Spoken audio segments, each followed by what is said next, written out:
Thank you ma'am. माननीय श्री इकरा चौधरी जी। धन्यवाद सभापति महोदय, आपने मुझे इस विशेष चर्चा पर बोलने का मौका दिया। भारत के संविधान के 75वें वर्ष की चर्चा के मौके पर मैं सबसे पहले संविधान बनाने वालों की दूरदृष्टि को सलाम करती हूँ। एक युवा सांसद के तौर पर मैं अपनी उम्मीदों को संविधान के साथ जोड़कर खास तौर पर ये बताना चाहती हूँ कि आज हमारे देश में पिछड़े, दलित, अल्पसंख्यक समुदाय को किस तरह अपने संवैधानिक अधिकारों और आज़ादियों की हिफाजत के लिए हर रोज़ मुश्किलों का सामना करना पड़ रहा है।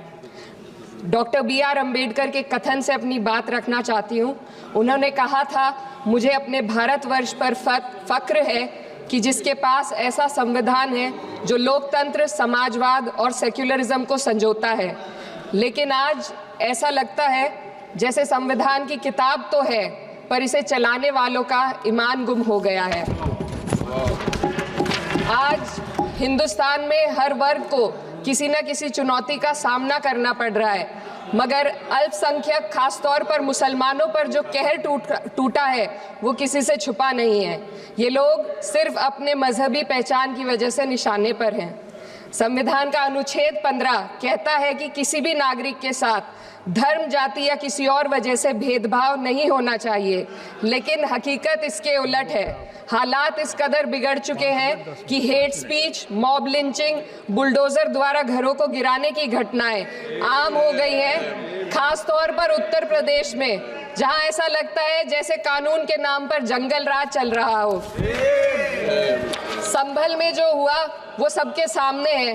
पुलिस के संरक्षण में निर्दोष लोगों की हत्या की गई और सरकार ने चुप्पी साध ली। अल्पसंख्यकों पर हिंसा बढ़ती जा रही है, मगर सत्ता में बैठे लोग या तो आंखें मूंदे हुए हैं या फिर इन घटनाओं को बढ़ावा दे रहे हैं।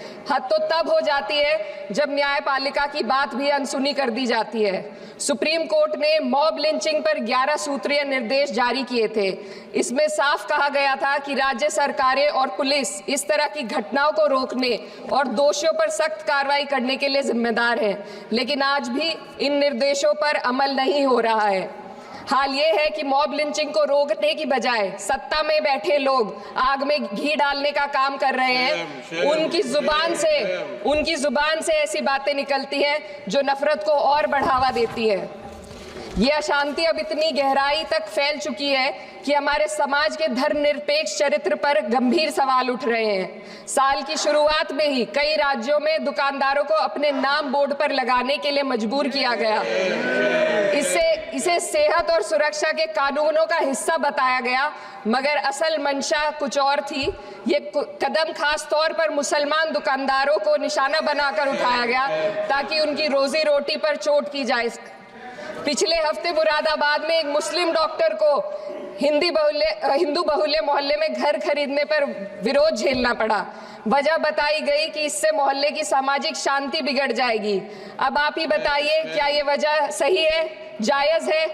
असल में ये छोटी बड़ी घटना इस बात का सबूत है कि सांप्रदायिकता को बढ़ावा देने वाले बयान और नीतियां हमारे समाज को अंदर से खोखला कर रही है। उत्तर प्रदेश में यति नरसिंहन ने बेहद घटिया बयान दिया, लेकिन सरकार इन बयानों पर कोई कार्रवाई नहीं कर रही। हेट स्पीच न केवल जनमानस के विचारों को प्रदूषित करती है, बल्कि इससे अब संवैधानिक पदों पर बैठे लोगों को भी प्रभावित कर दिया है। अभी हाल ही में माननीय उच्च न्यायालय इलाहाबाद के माननीय न्यायाधीश ने ऐसे बयान दिए जिसका संज्ञान खुद सुप्रीम कोर्ट को लेना पड़ा। संविधान के अनुच्छेद 29 और 30 ने अल्पसंख्यकों को उनके मजहबी और सांस्कृतिक हक दिए हैं ताकि वो अपनी पहचान को बचा सके और अपने संस्थान चला सके, लेकिन आज उन्हीं हकों पर हर तरफ से चोट की जा रही है। वक्फ जैसे बिल लाकर उनके धार्मिक अधिकारों को छीनने की कोशिश की जा रही है। आज अल्पसंख्यक समुदाय को संविधान द्वारा दिए गए अपने बुनियादी अधिकार पाने के लिए लंबी लड़ाई लड़नी पड़ रही है। ऐसे कई मामले अदालत ने न्याय देकर संविधान की रक्षा की है, लेकिन अदालती प्रक्रिया में जो समय लगता है उसकी वजह से देश के सामाजिक ताने बाने को भारी नुकसान उठाना पड़ता है। मिसाल के तौर पर इलाहाबाद हाई कोर्ट ने 2004 के मदरसा एक्ट को रद्द कर दिया था, जिससे मदरसों के संचालन पर सवाल उठे। हालांकि सुप्रीम कोर्ट ने बाद में इस फैसले को पलट दिया और एक्ट को वैध करार दिया, लेकिन इस प्रक्रिया में जो समय लगा उसने अल्पसंख्यकों को बेचैनी और संघर्ष के दौर में डाला है। इसी कड़ी में प्लेसेस ऑफ वर्शिप एक्ट 91 भी आता है और कई अन्य अधिकार, उन्हें भी इसी तरह अदालती लड़ाइयों में उलझाया जा रहा है। ये स्थिति न केवल अल्पसंख्यकों के अधिकारों की राह में रुकावट है, बल्कि justice delayed is justice denied जैसी कहावत को सिद्ध करती है। मैं इस सदन से दुनिया भर के अल्पसंख्यकों की आवाज उठाना चाहती हूँ, खास तौर पर हमारे पड़ोसी देश बांग्लादेश में अल्पसंख्यकों के साथ जो हो रहा है वे दिल को गहरे तक चोट पहुंचाने वाला है। उनकी जान माल की हत्या की जा रही है। बांग्लादेश हो या हिंदुस्तान हो या कोई और देश, अल्पसंख्यकों की सुरक्षा, इज्जत और अधिकारों की हिफाजत हर सरकार की सबसे पहली जिम्मेदारी होनी चाहिए। मैं इस सदन से अपने देश के अल्पसंख्यकों के साथ बांग्लादेश के पीड़ित अल्पसंख्यकों की आवाज को एक साथ उठाना चाहती हूँ। ये वक्त की पुकार है कि हम सब मिलकर ये सुनिश्चित करें कि किसी भी इंसान को उसकी पहचान या मजहब के कारण डर कर जीने पर मजबूर ना होना पड़े।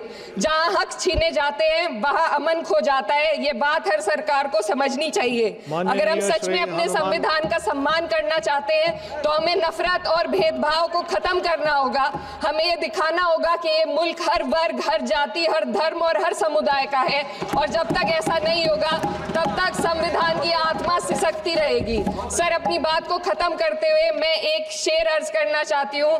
ये दाग दाग उजाला, ये शब गजीदा शहर, वो इंतजार था जिसका, ये वो शहर तो नहीं। लेकिन अगर इस सदन में बैठे हम सभी सदस्य ये ठान ले कि हमें संविधान के मूल्यों को लागू करना है और उसे लागू करने का प्रयास करें, तो वे सुबह जरूर आएगी जिसके लिए लाखों भारतवासियों ने अपने जानों की कुर्बानी दी थी। श्री हनुमान बेनीवाल जी। धन्यवाद सभापति जी।